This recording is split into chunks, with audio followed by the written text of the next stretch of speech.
the College of Physicians and Surgeons in Ontario, their COVID-19 facts for physicians, and I can't show my screen with our current setup, so I cannot show you guys this, but on November 18th, which is yesterday, they updated their facts, their frequently asked questions for physicians. And I just want to read you a couple of what the College of Physicians and Surgeons in Ontario is recommending that doctors say to people, to patients. Question: patients are asking me to write notes supporting a medical exemption from COVID-19 vaccines. What do I need to know? The answer is long, and there's a number of paragraphs, and here are 2 paragraphs not contiguous in the original that the College of Physicians and Surgeons in Ontario says that doctors should say to patients who are coming in asking for COVID vaccine exemptions. Quote, generally speaking, there are very few acceptable medical exemptions to the COVID-19 vaccination. Examples include an allergist, immunologist, confirmed severe allergy or anaphylactic reaction to a previous dose of a COVID-19 vaccine or to any of its components that cannot be mitigated, or diagnosed episode of myocarditis or pericarditis after receipt of an mRNA vaccine. So that's one. The other paragraph, not contiguous. It is also important that physicians work with their patients to manage anxieties related to the vaccine and not enable avoidance behavior. For example, for extreme fear of needles, trypanophobia, they usefully give a big word there in case you weren't sure, or other cases of serious concern, responsible use of prescription medications and a referral to psychotherapy may be available options. Overall, physicians have a responsibility to allow their patients to be properly informed about vaccines and not have those anxieties empowered by an exemption.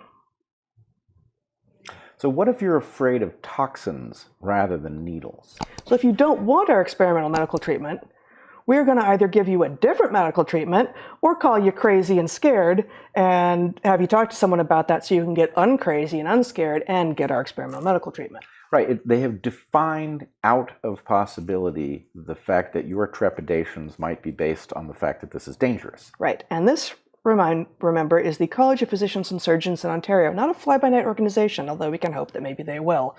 So one more quote from the site. One more frequently asked question from the site. Again, updated yesterday. This is not months or years ago. This is updated yesterday. I've read about some drugs that might prove beneficial in treating COVID-19. Should I be prescribing these drugs as a precautionary measure?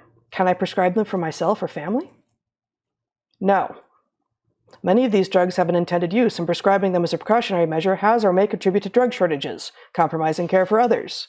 Should these or other drugs prove useful in combating COVID-19, their use will need to be carefully managed to support those who need them the most.